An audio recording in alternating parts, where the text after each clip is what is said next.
पाप को अपने जीवन से निकाल के दूर करना है, क्योंकि पवित्रता को गंदा पाप ही करता है। और अगर हमें परमेश्वर की तरफ जाना है, परमेश्वर के पास जाना है, तो हमें पवित्र होना सबसे पहले जरूरी है, जो कि परमेश्वर करता है, हम नहीं करते। हम स्वयं नहीं हो सकते, हम स्वयं सिर्फ पश्चाताप कर सकते।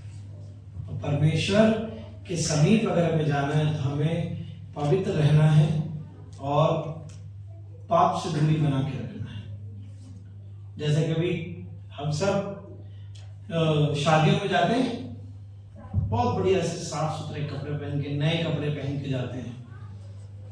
तो कभी अगर सड़क के किनारे चल रहे और किसी गाड़ी ने कीचड़ उछाल दे, सारे कपड़े गंदे हो गए, कितना बुरा लगेगा? बहुत बुरा लगेगा। ये सब तो खैर हम वयस्क लोग हैं, हम जवान लोग हैं, हम सब कमाते हैं। ये बात बच्चों के लिए होती है वैसे तो, कि तुम्हें कपड़े खरीद के किसने दिए, उसको कितना बुरा लगता है। खासकर मम्मी को, जब मम्मी अपने बच्चों को लेके जा रही है, उसने सारे कपड़े गंदे कर लिए, तो सोचो क्या हाल होता है। 3-4 तो लग तो जाते हैं उसके वहीं, कि तुम वहां पहुंच तो जाता पहले, बाद में गंदे कर लेता। तो वैसे ही हमारी पवित्रता है, परमेश्वर ने वो हमें दी, परमेश्वर ने हमें पवित्र किया। और परमेश्वर ये चाहता है कि हम उस पवित्रता को अपने हाथों में लेके, अपने जीवन में धारण करके, हम अपने जीवन के अंत तक लेके उसको पहुंचे। जो अपनी जीवन की जो दौड़ है, जो पौलुस पूरा कर रहा था, पौलुस ने पूरी की, और जो हम अपनी पूरी करेंगे, वो हमें अपनी पवित्रता को लेके पहुंचना है वहां तक, बिना गंदा किए। और ऐसा नहीं है कि 10 नहीं है, पाप तो बहुत सारे तरीके के हैं, नए नए भी ईजाद हो जाते हैं। तो ऐसा नहीं है कि एक ये सबसे बड़ा है और ये चल जाता है, ये सबसे छोटा है। झूठ बोलना और कत्ल करना परमेश्वर ने बराबर ठहराया है। इसका मतलब ये नहीं है कि झूठ बोलना जहां नीचे है वहां से कत्ल करने वाला नीचे आ गया, नहीं, झूठ ऊपर चला गया। मतलब जितना गंभीर हमारे जीवन में हम लोग व्यभिचार करने को समझते हैं, कत्ल करने को समझते हैं, उतना ही गंभीर झूठ बोलना भी है। तो हमारी पवित्रता झूठ से भी गंदी होती है, और वो सबसे ज्यादा गंदी हम उसी से करते हैं। बाकी पाप तो हम रोक लेते हैं, बाकी नहीं करना। तो हमारे पर बहुत सारे पाप का तो ऐसे भी होता है कि सामाजिक दबाव भी होता है कि ये चीजें नहीं करनी होती हैं, एक परिवार के तौर पे एक चीज नहीं करनी होती है। बट झूठ ऐसी चीज है जिसको हम अपने साथ में जेब में रखते हैं, जेब में, जब भी निकला, कोई भी बात हो रही है, थोड़ा सा सबसे पहली चीज, ऑफिस लेट के पहुंचे तो टायर पंचर हो गया था, सुबह आंख ही लेट खुली हो, बट सबसे पहले सर वो टायर पंचर हो गया था वहां पहुंचने में, इसलिए मैं लेट हो गया सर। तो झूठ अपने आप को बचाने के लिए कभी नहीं बोलना, क्योंकि हमें हमारे किए गए पाप उजागर होंगे, ये वचन में लिखा है। छत पे खड़े होकर के चिल्लाए जाएंगे, ये वचन में लिखा है। तो जो चीज सामने आनी है उसको और झूठ बोल करके अपने आप को और लिप्त मत करो, और उसका और ज्यादा गंदा मत करो उसको। तो जो हो गया उसको वहीं पश्चाताप, जिसके खिलाफ हुआ है उसको वो चीज बोल करके क्षमा मांगनी है। क्योंकि पाप करते हैं तो हम 2 चीजों के खिलाफ करते हैं, एक परमेश्वर के खिलाफ, दूसरा किसी मनुष्य के खिलाफ। तो दोनों से क्षमा मांगनी है, एक से मांग के काम नहीं चलेगा, दोनों से।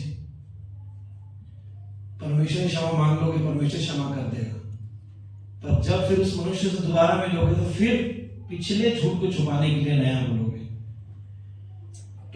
फिर बात बिगड़ती जाएगी। तो अपने आप को झूठ से दूर रखना, पाप से दूर रखना सबसे ज्यादा जरूरी है अपने जीवन में। ये शुरुआत है, ये मान के चलो ये शुरुआत है। जब नया बच्चा, जब छोटा बच्चा जब पैदा होता है, उसको जब पहली बार खाना खिलाया जाता है, खिलाते हैं ना, क्या खिलाते हैं सबसे पहले कुछ भी क्या खिलाते हैं? हाँ जी, सैरेलैक खिलाना शुरू करते हैं, या माँ बाप कुछ लोग चावल के दाने को थोड़ा सा पीस करके खिलाना शुरू करते हैं, नहीं तो दाल बनती है, दाल को पकड़ के पीस करके उसको खिला दिया, टेस्ट कराना शुरू करते हैं। तो क्या वो उसका वही जीवन है? नहीं ना, वो उसकी शुरुआत है। उसके बाद उसको बहुत कुछ खाना है। तो जब हम अपने जीवन में पवित्रता से शुरू करते हैं तो पाप को छोड़ना सबसे पहला कदम है। उसके बाद अपने जीवन में बहुत कुछ करना है।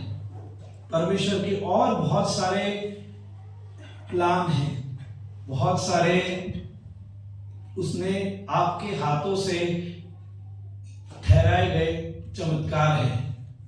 पर शुरुआत पाप से दूरी और अपने पापों से पश्चाताप, और जब परमेश्वर ने पवित्रता दी उसको ग्रहण करके, और इसको जब कोई भी अपने माँ अपने बच्चे को कोई भी चीज समझाती है तो वो बोल के समझाती है।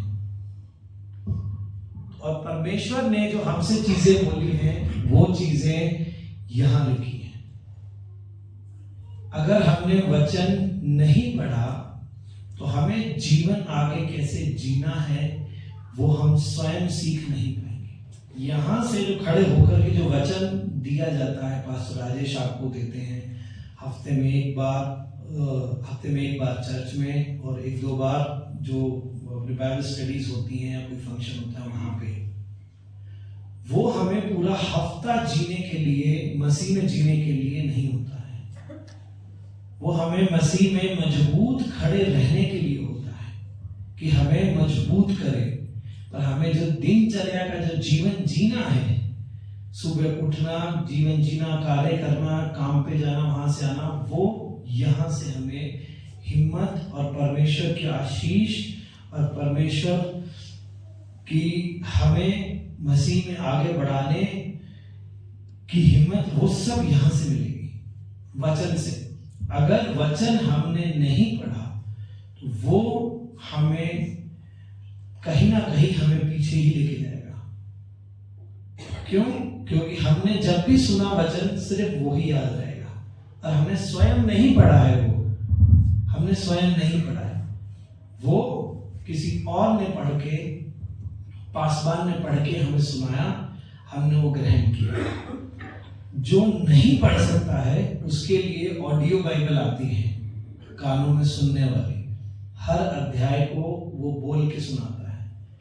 वो भी अरेंज होता है आजकल, अमेज़न पे मिल जाएगा, फ्लिपकार्ट पे मिल जाएगा, हर जगह मिल जाएगा। वो बस पास्टर से दिखा के पूछ लेना, ये मैं ऑर्डर कर रहा हूँ, ये सही है कि नहीं है। उसमें कमेंट्स भी होते हैं, आजकल सब पढ़ते हैं। जो भी ऑनलाइन ऑर्डर करता है, खासकर यूथ जब ऑनलाइन ऑर्डर करता है तो उसमें उसके कमेंट जरूर पढ़ते हैं कि लोगों ने कमेंट क्या क्या दिए हुए हैं। अगर 10 लोगों ने बोल दिया उन्हें खराब है तो कोई नहीं खरीदता। तो वैसे कमेंट पढ़ के और पास्टर को दिखा करके ऑडियो बाइबल जरूर कर सकते हैं। इसके वचन के बिना मसीही जीवन जीना मतलब लगभग नामुमकिन है, नहीं जी सकते। केवल यीशु मसीह की जय बोल के आप नहीं जी सकते मसीह जीवन।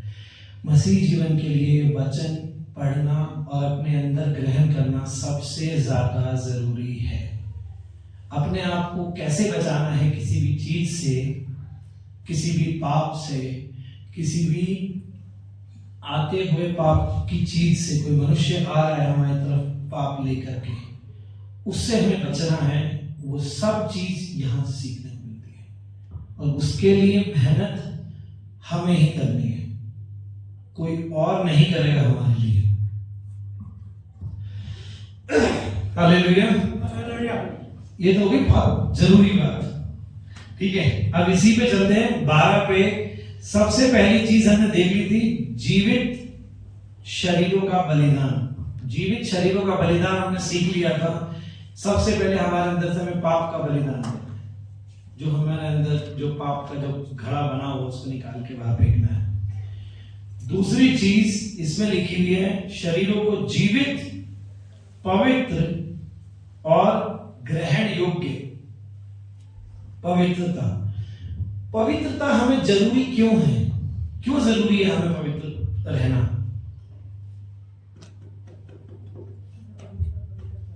थोड़ा जोर से। क्योंकि हमारा परमेश्वर पवित्र था, उसने हमारे जीवन को पवित्रता का मार्ग दिया। बिल्कुल, क्योंकि परमेश्वर पवित्र है, उसीलिए हमें पवित्र होना है। क्योंकि परमेश्वर से मिलना, परमेश्वर के पास जाना, उसकी संतान कहलाना।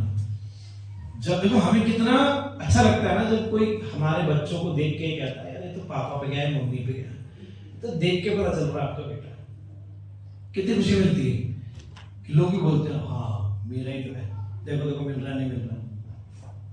तो वैसे ही परमेश्वर के बच्चे परमेश्वर के जैसे ही होंगे। सबसे पहले चीज परमेश्वर के अंदर पवित्रता है, हमारे अंदर भी होगी। परमेश्वर के अंदर दया है, वो हमारे अंदर भी होगी। परमेश्वर प्रेम करता है हमसे, हमें आपसी मसीही प्रेम रखना है। तीसरा, लोगों को क्षमा करना है। परमेश्वर ने हमें किया, हमें लोगों को क्षमा करना है। ठीक है। चर्च में कौन लोग आते हैं? चर्च में पापी आते हैं या जो सब पवित्र होते हैं वो आते हैं? पापी आते हैं। तो हमेशा अपने जीवन में एक बात हमेशा याद रखिएगा, आपके राइट, आपके लेफ्ट में पापी ही है, वो पवित्रता की तरफ बढ़ रहा है। हमें एक दूसरे के हाथ थामने हैं, पकड़ना है। वो आपकी मदद करेगा, आप उसकी मदद करोगे। कहीं कोई और कमजोर है और कहीं आप कमजोर हो, कहीं वो मजबूत है, कहीं आप मजबूत हो। तो पवित्रता के लिए हम लोगों को एक साथ आगे बढ़ना है। और जब कभी वो कुछ गलत कर दे या ये कुछ गलत कर दे मेरे खिलाफ, तो उससे दामन नहीं झड़कना है। अगर ऐसे परमेश्वर दामन झड़कता ना, तो मसीह के पहले साल में ही जब हमने यीशु मसीह को उद्धारकर्ता ग्रहण किया था और हमने बपतिस्मा लिया था, उसके बाद पहले पाप में ही हमें यीशु मसीह झड़क देता। यीशु मसीह ने क्या हमको झड़का, छोड़ा। तो हमें भी अपने सीधे हाथ, आगे पीछे, जो भी हमारे चर्च के अंदर कलीसिया में जो भी मनुष्य आता है, उसको हमें झिड़कना नहीं है अगर वो हमारे खिलाफ कोई पाप करता है। क्यों? क्योंकि वो भी पवित्र हो रहा है, आप भी पवित्र हो रहे हो। और अगर हमारी आत्मिक आंखें होती तो हर संडे एक काला पानी चर्च से बाहर बह रहा होता। क्यों? क्योंकि रोजाना हर संडे परमेश्वर के वचन से पवित्र होकर के पाप बाहर निकल रहा होता, पर हमें दिखता नहीं है। सबसे पहली चीज हम यही कहते हैं, उसको तो मसीह में आया हुए 4 साल हो गए, मेरे को 2 ही साल हुए, वो तो ऐसी ही बातें कर रहा है, तो मैं उससे बात ही नहीं करूंगा, मतलब तो उसके साथ में उठूंगा बैठूंगा भी नहीं। कोई भी समस्या सबसे पहली होती है, चाहे छोटी हो चाहे बड़ी हो। छोटी हो, सबसे पहले वचन के अनुसार स्वयं बैठ के सुलझाओ। दोनों की आपसी बातों में अगर नहीं समझ में आता है, तब पास्टर को लेके समझाओ। फिर बाकी जो सारा मुद्दा अगर ज्यादा गंभीर है, तो पास्टर अपने हिसाब से, वचन के हिसाब से उनके बीच में निर्णय लिया जाएगा। तो पवित्रता पहली बात हमारी है नहीं, हमें परमेश्वर ने दी है, और हमारी अकेले की नहीं है, साथ वाले की भी है, उसको भी परमेश्वर ने दी है। जैसे मछली पकड़ने वाला जाल किस किस ने देखा है? देखा है सबने। तो मछली पकड़ने वाला जाल का जो धागा होता है वो 4 तरफ से बंधा होता है। इधर से ही बंधा होता है, इधर से ही बंधा होता है, और और नीचे से भी और ऊपर से। क्या वो 4 धागे मिल करके, सिर्फ 4 धागे मिल करके जाल बना सकते हैं? सारे धागों को आपस में जोड़ना होगा, तब जाके वो मछली पकड़ने का जाल बनता है और तभी मछलियां पकड़ी जाती है। तो यीशु मसीह ने कहा मैं तुम्हें मनुष्यों का मछुआरा बनाऊंगा। तो मनुष्यों का मछुआरा बनने के लिए सबसे पहले हमें आपस में जुड़ना सीखना पड़ेगा। जब तक हम आपस में नहीं जुड़ेंगे तब तक परमेश्वर जिस किसी को भी हमारे चर्च में भेजेगा, जो चुना हुआ है, जो कि यहाँ आकर के परमेश्वर के वचन में आगे बढ़ेगा, वो आएगा और जहां पे मसीह का जुड़ाव नहीं है, आपसी जुड़ाव नहीं है, वहां से बाहर निकल जाएगा, उस जगह से, उस क्षेत्र से बाहर निकल जाएगा।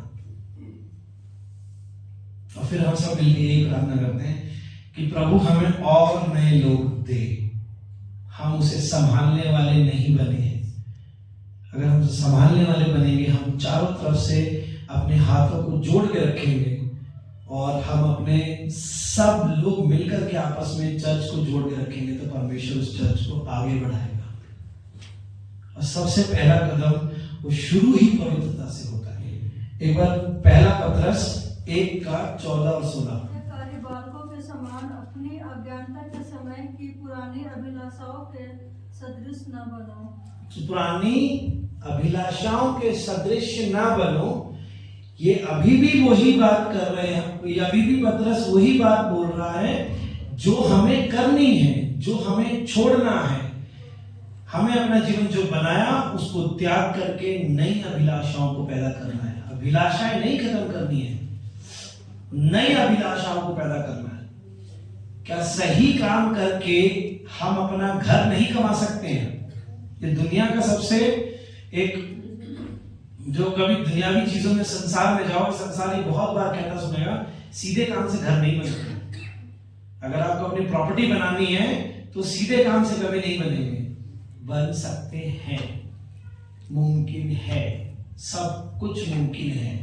शैतान के हाथ में जब परमेश्वर को, यीशु मसीह को जब शैतान लेके गया गुंबद के ऊपर, तब उसको क्या बोला था? उसको किसने दिया? हमारे साथ वो है जिसको शैतान ने, शैतान को जिसने दिया वो हमारे साथ है, तो हमें क्यों नहीं देगा? हमें वो जरूर देगा, परंतु बस सबसे पहली चीज पाप को छोड़ना है, जो कि सबसे पहला कदम है अपने जीवन में। हम बहुत बार सोचते हैं कि बहुत सारे लोगों में से दुष्ट आत्मा निकालते हुए पास्टर को देखा है हमने, कि हम भी करेंगे। एक मैं किस्सा सुनाता हूं। मैंने वचन में देखा, वचन में सुना था कि जब एक बार ये वचन में पढ़ा था कि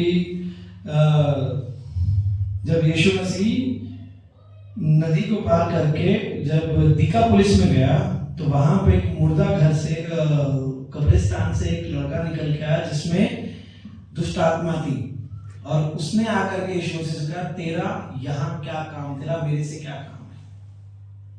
और जब यीशु मसीह ने उसको झिड़का और निकालने को बोला, तो उसने कहा, हम तो इसमें बहुत सारे हैं, सेनाएं हैं। तो उसने सूरों में डाल दिया और वो पहाड़ से नीचे गिर के सारे मर गए थे।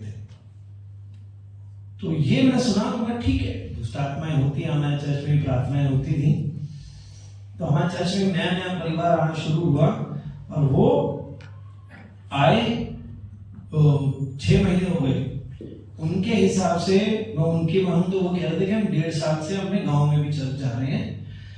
हमारे पास में 6 महीने हो गए, तो उस प्रार्थना चल रही थी, उस लड़के में दुष्ट आत्मा थी। तो एक दिन सुबह सुबह उसके पिताजी का फोन आया, तो वो आए, फोन आया कि ऐसे दुष्ट आत्मा है। तो हम भी चले गए, मैं और एक नवीन एक भाई, उसको भी लेके चले गए साथ में। तो जिंदगी में पहली बार उस दुष्ट आत्मा से बात कर रहा था मैं, तो उस दुष्ट आत्मा ने साफ साफ शब्दों में बोला, कितनों को निकालेगा तो उसके अंदर से? मेरे उस टाइम वही रोंगटे खड़ा हो गए थे सर से लेके पैर तक के, कि मतलब वचन में जो लिखा है वो सच में मुमकिन है। तो जब वचन में जो लिखा है वो अगर मुमकिन है, तो अगर हम पाप छोड़ सकते हैं, ये मुमकिन है, लिखा है, तो वो मुमकिन भी है। हम पवित्र आत्मा के साथ मिलके हम पवित्रता को लेके चल सकते हैं, इसमें लिखा है तो वो मुमकिन है। हमारे जीवन में दूसरा सबसे बड़ा कदम है जो हमें उठाना है, कि हम परमेश्वर से पवित्रता को मांगे और हम उसे अपने जीवन में लेके चलें, आगे लेके चलें। ठीक है, इससे आगे पढ़ना। जैसा तुम्हारा बुलाने वाला पवित्र है, वैसे ही तुम भी अपने सारे चाल चलन में पवित्र बनो। हालेलुया। भाई तुम्हें पवित्र बनना है।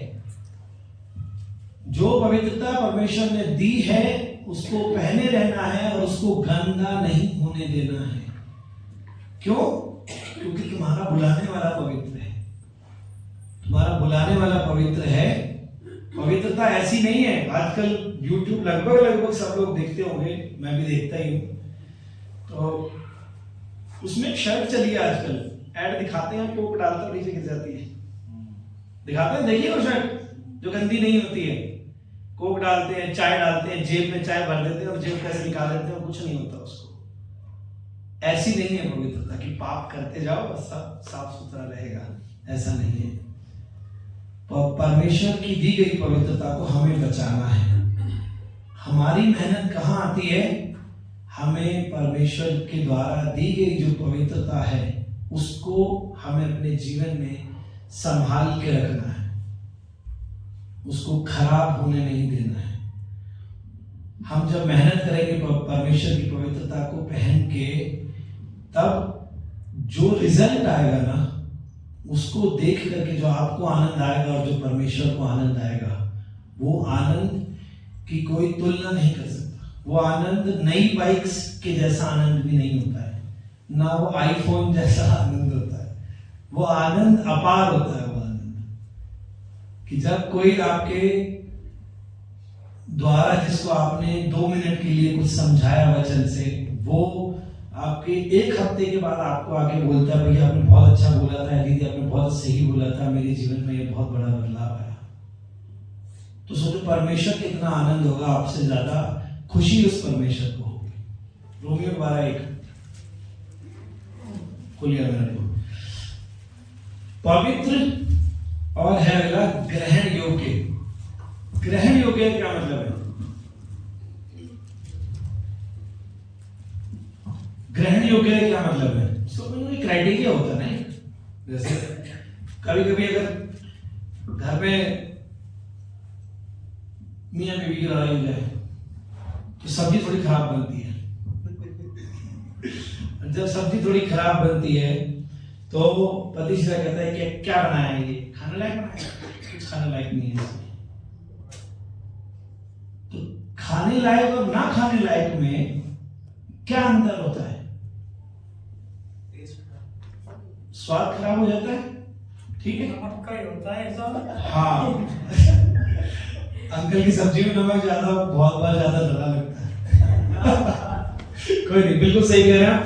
नमक का स्वाद भी होता है, कभी गलती से बहुत बार तीखा भी हो जाता है। हम, हाँ बिल्कुल तीखा हो जाता है। हमारी घर की माता है और जो वाइफ है और जो बहनें हैं, जब खाना बनाती कभी कभार एक बार डाल के भूल जाते हैं, गलती से 2 बार डाल दिया, वो ज्यादा हो गया, ठीक है। तो क्या पूरी सब्जी का प्रोसेस खराब था? नहीं था ना। ग्रहण योग्य ना होने की परिभाषा बहुत सारी है। दाल कच्ची रह गई, नमक तेज हो गया, मिर्च तेज हो गई, मसाला ही नहीं डला, सब्जी जल गई, या दाल में पानी ज्यादा हो गया, दाल दिख ही नहीं रही। परिभाषाएं बहुत सारी हैं, पर ग्रहण योग्य होने की परिभाषा एक ही है। छोटी सी चीज भी अगर नमक भी तेज हो जाए तो खाने लायक नहीं होती, पर ग्रहण योग्य होने की परिभाषा एक ही होती है। परमेश्वर के ग्रहण योग्य बनने के लिए अगर एक मनुष्य के जीवन को और एक घिए से कंपेयर करा जाए तो उसे परमेश्वर के लिए ग्रहण योग्य होने के लिए पहली बात तो साफ करा जाता है। सब्जी धुली जाती है, फिर उसको छिला जाता है, उसके ऊपर से उतारा जाता है, फिर उसे काटा जाता है। तो मनुष्य से अगर कंपेयर करोगे तो ऊपर से जो छिलका उतारा जाएगा तो पहले अपना पुराना चोगा उसका उतारा जाएगा, पुरानी जितनी भी चीजें हैं उसको निकाल के फेंका जाएगा, काटा जाएगा। जब मनुष्य अपने पापों को छोड़ता है तो उसको दर्द उतना ही होता है कि वो टूट चुका है, बिल्कुल सबने छोड़ दिया। झूठ बोलते थे तो 4 दोस्त भी साथ में थे, अब झूठ नहीं बोलते हैं तो वो लोग भी नहीं है, घर वाले भी नहीं है। सच्चे परमेश्वर को अपना लिया तो उन्होंने भी छोड़ दिया, अकेले पड़ गए। वो टूटना वो होता है, परमेश्वर के लिए कढ़ाई में पकना पड़ेगा, तब जाकर के परमेश्वर के लिए ग्रहण योग्य तब जाके बनेंगे, और बिना वचन पढ़े वो नहीं हो सकता। क्योंकि हमारे जीवन में सही जो मसाला या सब्जी की बात करो, जो तड़का है, जो सही क्या चीज है, वो हम जिसके लिए बना रहे हैं उसके हिसाब से ही बनाते हैं। जितने भी यहाँ गृहिणियां हैं उनको अपने पति के हिसाब से खाना बनाती है ना। जैसे किसी के पति को अगर ये पसंद है, थोड़ी सी मिर्ची ज्यादा अच्छी लगती है तो हम मिर्ची ज्यादा डालते नहीं डालते हैं ना, खाना बनाते हैं। तो उसी हिसाब से परमेश्वर को कैसा पसंद है वो इसमें है, और परमेश्वर को जानना है वो भी इसमें है। वचन में देखे बिना आपको विश्वास नहीं करेगा। चाहे पास राजेश ही क्यों ना बोल रहे हो, बिना वचन में देखे अगर आपने ग्रहण कर लिया तो किसी दिन अगर आपकी टकटकी परमेश्वर पे नहीं है और पास्टर राजेश पे है, तो जिस दिन प्रभु ना करे ऐसा कि जिस दिन वो भटक गए सारे भटक जाएंगे। तो हमारी जो टकटकी है, हमारी जो नजर है वो परमेश्वर पे ही होनी चाहिए, और परमेश्वर और केवल परमेश्वर पे, और हमारा विश्वास इस वचन पे। तो जो बोल रहा है वो इस वचन के अनुसार है कि नहीं है। जब तक हम ऐसा रखेंगे तब तक हम में से कोई भी नहीं भटकेगा, कोई भी नहीं, भटकाने वाला भी आएगा तब भी नहीं भटकेगा। तो शैतान हमें किसी भी तरीके से किसी भी मोड़ पे भटका सकता है। तो अगर हम ये चाहते हैं, जो दिखने वाले वरदान हैं, वो जो दिखने वाले वरदान हैं, सबसे ज्यादा लोग उसी को कोशिश करते हैं, सबसे ज्यादा दिखने वाला वरदान हमें मिले कि दुष्ट आत्मा निकल पाए, यहां से खड़ा होकर प्रचार करने पाए, सब लोग वाहवाही करें। तो जो वरदान पीछे रह के काम करता है और जो वरदान सामने रह के काम करता है वो सब बराबर है, और उन सब का किसी को दिया जाना वो आपकी शरीर में, आपकी परिवार, आपके जो परमेश्वर ने जो पवित्रता दी है, आपने उसको कैसे संभाल रखा है उस पर तय किया जाता है। परमेश्वर ऐसे इंसाफी नहीं करता किसी के साथ। आपने जिस हिसाब से आपने जो चीजें संभाल के रखी हैं, जो परमेश्वर ने जो पवित्रता दी है, उसके हिसाब से वो तय किया जाता है। और आपको वो जब परमेश्वर जो वरदान आपके पास है उसको जब परमेश्वर उजागर करेगा तो परमेश्वर आपको और भी ज्यादा इस्तेमाल करेगा। हालेलुया। तो परमेश्वर का जब हम काम करना चाहते हैं और उसकी तरफ बढ़ना चाहते हैं तो सबसे पहला कदम क्या है? 25 बार बोल चुका हूं मैं अभी तक, पाप से दूरी करना। दूसरा क्या है? पवित्र जीवन जीना। परमेश्वर ने जो पवित्रता दी है उसको पवित्र ही लेके चलना है, पवित्र ही लेके चलना है। इसके अलावा और कोई पीछे का रास्ता नहीं है, पीछे का कोई भी दरवाजा नहीं है। ऐसा कोई रास्ता नहीं है जो आपको परमेश्वर के पास बिना पवित्रता के ले जाए। झूठे सुसमाचार वाले जो आते हैं उनमें ये सबसे बड़ा पॉइंट होता है। बहुत सारे एक है झूठी कांग्रेगेशन है, इन्हीं पहाड़ों में ज्यादा चलती है, वो है द वे इंटरनेशनल। वो यीशु मसीह को कहते हैं कि यीशु मसीह दुनिया में आया है, हमारे लिए मारा गया, गाड़ा गया, पर वो परमेश्वर नहीं है। वो परमेश्वर का बेटा है पर वो परमेश्वर नहीं है। तो क्या सुनने में अच्छा नहीं लग रहा? बाइबल जैसा ही लग रहा है, पर यहां वो सबसे अलग गलत हो जाता है। अगर यीशु मसीह परमेश्वर नहीं है तो वचन बिल्कुल गलत है। जो वो बोलेंगे वे आमीन, वो ये बोलेंगे वचन में लिखा है कि यीशु मसीह के नाम से मांगो, तो वो बोलेंगे यीशु मसीह के नाम से आमीन। आपको सब अच्छा अच्छा लगेगा, सही तो बोल रहे हैं, गलत तो ही ना बोल रहे। रास्ता निकाल देंगे, वो ऐसा बोलेंगे कि आप इस दुनिया में हैं, शरीर में हैं, शरीर में पाप है तो आप पाप करेंगे। आपने यीशु मसीह विश्वास कर लिया, आप इस जीवन में रहते हुए जितने पाप कर लीजिए, यीशु मसीह ने क्षमा कर दिए। जिस दिन मर जाओगे उस दिन यीशु मसीह के पास आप जरूर जाओगे, क्योंकि आपने यीशु मसीह को ग्रहण कर लिया है। कितना अच्छा लगा सुनने में कि भाई यार कुछ भी नहीं करना यार, तो झूठ चाहे झूठ जितने ही बोल लो सब ठीक है, पर ऐसा है नहीं। ये है पाप रास्ते बनाता है, तोड़ मरोड़ के समझाता है। क्योंकि सबसे पहला पाप शैतान ने किया था, घमंड करने का और परमेश्वर को गिराने का। उसके बाद आदम हवा ने किया था, उसने जाकर उनको बहकाया था। तो जब उसके पास पवित्रता नहीं है तो उसने तो एक कसम खा रखी है कि मैं किसी को छोड़ूंगा नहीं जो पवित्र है।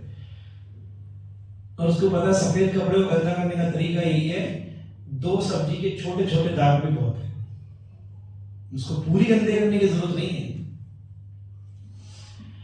थोड़ा सा भी बहुत है। तो हमारे जीवन में जो हमें बुलाता है वो पवित्र है। हमें उसके पास जाना है तो हमें पवित्र रहना है। हमें उसका आगे बेटा बेटी कहलाना है तो हमें पवित्र रहना है। बाकी सारे काम बाद में आते हैं, शुरुआत यहीं से है। जीवन की शुरुआत यहीं से है